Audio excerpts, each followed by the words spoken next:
Welcome to civil वाला daily current affairs. आज है 5 जुलाई और शुरू करते हैं आज का डिस्कशन। सबसे पहले आज का कोट देख लेते हैं। ये बॉब मार्ली के द्वारा है। अंत में सब कुछ अच्छा हो जाता है, यदि अच्छा नहीं होता तो ये अंत नहीं है। तो मैं उन लोगों से भी कहना चाहूँगी कि बहुत सारे लोग यूपीएससी का प्रीलिम्स जो है जिनका नहीं हुआ है, तो हताश ना हो। ठीक है, हो सकता है आपके लिए कुछ बेटर चीज़ लिखी हो।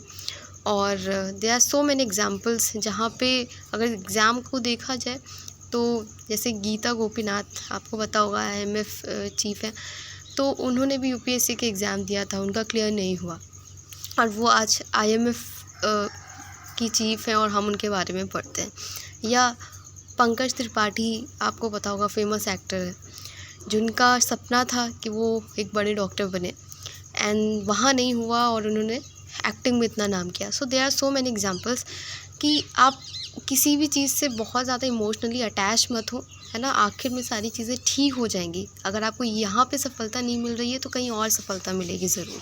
बस आपको एक दिशा ढूंढनी होगी और उसके लिए निरंतर प्रयास करना होगा। अब शुरू करते हैं आज का डिस्कशन। हाल ही में अफगानिस्तान पर तीसरा संयुक्त राष्ट्र सम्मेलन कहाँ आयोजित किया गया? Recently where was the third United Nation conference on Afghanistan held? और इसका सही आंसर हमारा था ऑप्शन ए, दोहा, कतर। आज का पहला क्वेश्चन है, कोलंबो प्रक्रिया में किससे संबंधित है? The Colombo process is associated with the following. Option A है economic corporation among south Asian countries, Asia में प्रवासन और विकास, migration and development in Asia. C है हमारा हिंद महासागर क्षेत्र में पर्यावरण संरक्षण, environmental production in the Indian ocean region. और डी है दक्षिण पूर्व एशिया में सांस्कृतिक आदान प्रदान कार्यक्रम, cultural exchange programme in south east. तो इसका सही आंसर है हमारा option B, migration and development in Asia. तो ये कोलंबो प्रक्रिया इसी से रिलेटेड है। भारत ने जेनेवा में कोलंबो प्रक्रिया की पहली बैठक की अध्यक्षता की, जो पहली बार था। ठीक है, तो भारत ने अध्यक्षता की थी कोलंबो प्रक्रिया की। तो कोलंबो प्रक्रिया एक क्षेत्रीय जो है रीजनल कंसल्टेटिव प्रोसेस है जो विदेशी रोजगार और संविदात्मक प्रबंधन पर केंद्रित है। बांग्लादेश और श्रीलंका सहित इसमें 12 एशियाई देश शामिल हैं। तो इस तरीके का कोई टर्म न्यूज़ में होता है जैसे कोलंबो प्रक्रिया, ये आपसे एग्जाम के लिए इम्पोर्टेंट होती है, जिसमें भारत एक संस्थापक सदस्य है। संयुक्त राष्ट्र का अंतर्राष्ट्रीय प्रवासन संगठन तकनीकी और प्रशासनिक सहायता प्रदान करता है। जो संयुक्त राष्ट्र है हमारा, यूनियन इंटरनेशनल ऑर्गेनाइजेशन, ये इसको जो है टेक्निकल और एडमिनिस्ट्रेटिव सपोर्ट देता है। नेक्स्ट क्वेश्चन है हमारा, मिनामी तोरिशिमा द्वीप किस महासागर में स्थित है? तो इस तरीके का कोई जो भी लोकेशन न्यूज़ में रहती है वो एग्ज़ाम के लिए इंपॉर्टेंट होती है। यहाँ पे आप देख भी सकते हैं इसकी लोकेशन। ऑप्शन ए है जापान सागर, बी है पूर्वी चीन सागर, सी है फिलीपीन सागर और डी है दक्षिण चीन सागर। तो इसका सही आंसर है ऑप्शन सी, फिलीपीन चीन सागर। तो यहाँ पे आप लोकेशन भी देख सकते हैं कि मिनामी तोरिशिमा द्वीप कहाँ पे, ये आप देख सकते हैं यहाँ पे। मिनामी तोरिशिमा द्वीप जो मार्कस द्वीप के नाम से भी जाना जाता है, तो हो सकता है आपसे मार्कस द्वीप से के नाम से पूछ लिया जाए क्वेश्चन। प्रशांत महासागर में एक अलग जापानी एटॉल है। यह फिलीपीन सागर में स्थित है जो पश्चिमी प्रशांत महासागर का हिस्सा है।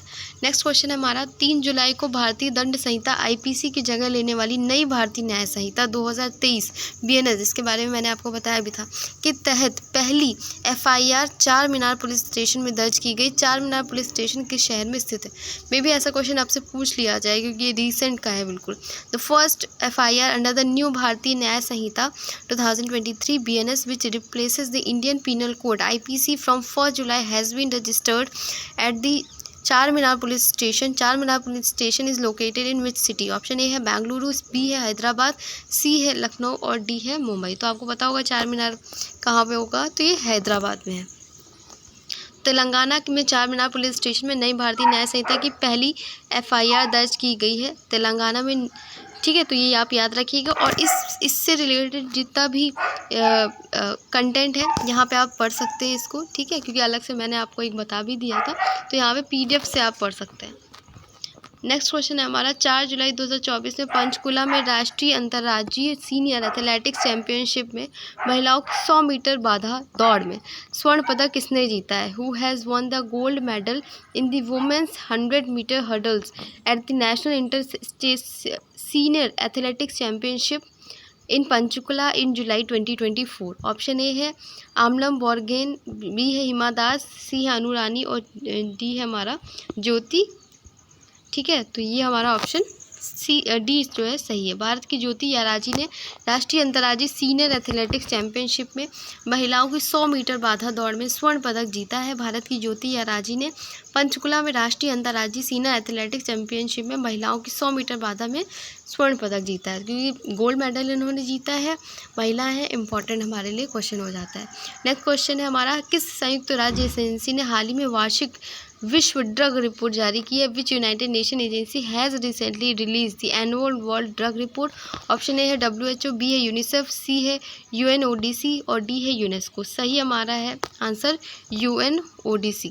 ठीक है, तो UNODC संयुक्त राष्ट्र एजेंसी जो अपराध और नशीली दवाओं के दुरुपयोग का मुकाबला करती है, ने हाल ही में अपनी वार्षिक विश्व औषधि रिपोर्ट जारी की है। रिपोर्ट में कहा गया है कि 2022 में नशीली दवाओं का उपयोग करने वाले लोगों की संख्या 292 मिलियन हो जाएगी, जो पिछले 10 वर्षों में 20% की वृद्धि है। तो ये तो गलत जो है वो है कि नशे की आदत वाले लोग जो है ज़्यादा हो रहे हैं, चिंता का विषय है हमारे लिए। नेक्स्ट क्वेश्चन है, हाल ही में डिक स्कॉफ को किस देश का प्रधानमंत्री नियुक्त किया गया? Recently Dick Schoof has been appointed at the prime minister of which country? Option A है नीदरलैंड, बी है आयरलैंड, सी है पोलैंड और डी है वियतनाम। इसका जो सही आंसर है हमारा ऑप्शन ए है नीदरलैंड। प्रधानमंत्री नरेंद्र मोदी ने नीदरलैंड में नए प्रधानमंत्री बने डिफ शूफ को बधाई दी है। भारत नीदरलैंड संबंधों को मजबूत करने की इच्छा व्यक्त की है। तो कोई भी नया प्रधानमंत्री या राष्ट्रपति बनता है तो वो हमारे एग्जाम के लिए इम्पोर्टेंट हो जाता है, खास तौर पे जब कोई महिला बनती है तब और भी हम क्वेश्चन आने की प्रोबेबिलिटी बढ़ जाती है।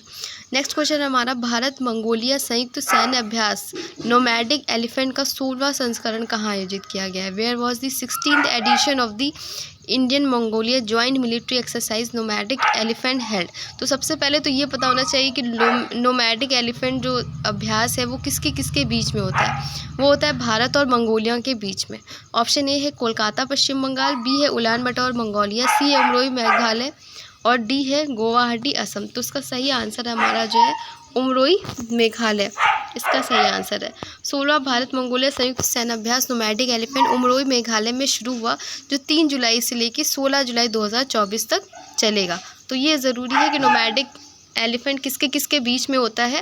वो भारत और मंगोलिया के बीच में होता है। नेक्स्ट क्वेश्चन है हमारा, हाल ही में समाचारों में रहे लो फ्रीक्वेंसी एरे का प्राथमिक उद्देश्य क्या है? What is the primary objective of low frequency array recently seen in news? Option A है to study the earth core, B है to observe the universe at low radio frequency, C है to monitor climate change और D है to track asteroid movement. तो इसका सही जो answer है वो हमारा बी है to observe the universe at low radio frequencies.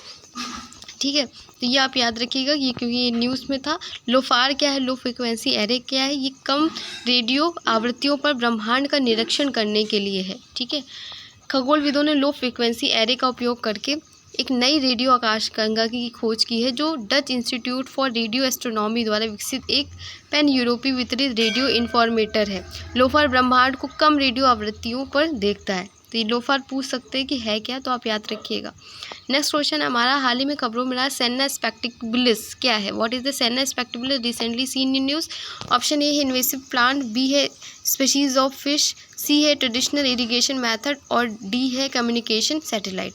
तो इसका सही जो हमारा आंसर है, इमेज में भी पता चल गया होगा, एक इन्वेसिव प्लांट है, आक्रामक पौधा है। तो पर्यावरण संगठनों ने हाल ही में वन विभाग से वायनाड वन्यजीव अभ्यारण्य से सेन्ना स्पेक्टिबिलिस निकालने की परियोजना में पारदर्शिता बनाने का आग्रह किया है। सेन्ना स्पेक्टिबिलिस दक्षिण और मध्य अमेरिका का मूल निवासी एक फलीदार वृक्ष है। IUCN रेड लिस्ट में ये लीस्ट कंसर्न श्रेणी में। तो UPSC में ऐसे क्वेश्चन पूछे जाते हैं, जैसे इस बार सिकाडा वगैरह भी पूछ लिया था कि क्या है वो, और हमारे करंट अफेयर्स का पार्ट भी था वो। तो इस तरह के क्वेश्चन हमारे इंपॉर्टेंट होते हैं। नेक्स्ट क्वेश्चन है हमारा, और आज का लास्ट क्वेश्चन भी, हाल ही में खबरों में रहा डाउन सिंड्रोम क्या है? What is Down syndrome recently seen in news? Option A है a genetic disorder caused by missing chromosomes, B है a condition caused by an extra chromosome और piece of a chromosome, C है हमारा a viral infection affecting the nervous system और D है हमारा a type of muscular dystrophy. तो इसका जो सही हमारा आंसर है वो है option B, a condition caused by an extra chromosome और पीस ऑफ क्रोमोसोम। जब एक्स्ट्रा क्रोमोसोम होता है तो उसके कारण जो है डाउन सिंड्रोम होता है। हाल ही में किए गए अध्ययन में निएंडरथल में डाउन सिंड्रोम के पहले मामले का संभावित रूप से दस्तावेजीकरण किया गया है। डाउन सिंड्रोम का मतलब होता है जब किसी व्यक्ति में एक अतिरिक्त गुणसूत्र या गुणसूत्र का पता चलता है।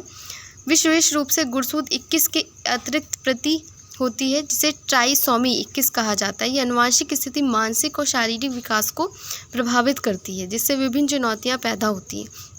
तो इस तरीके की जो सिंड्रोम्स हैं वो न्यूज़ में वैसे भी पता होंगे आपको, ये हमारे जो है एग्ज़ाम में पूछे जा सकते हैं। और आज का ये क्वेश्चन है टेस्ट क्वेश्चन, जिसका आंसर आपको कमेंट सेक्शन में करना है। आज का डिस्कशन यहीं तक था। कल मिलते हैं एक नए डिस्कशन के साथ। तब तक अपना ख्याल रखिए और पढ़ाई करते रहिए। धन्यवाद।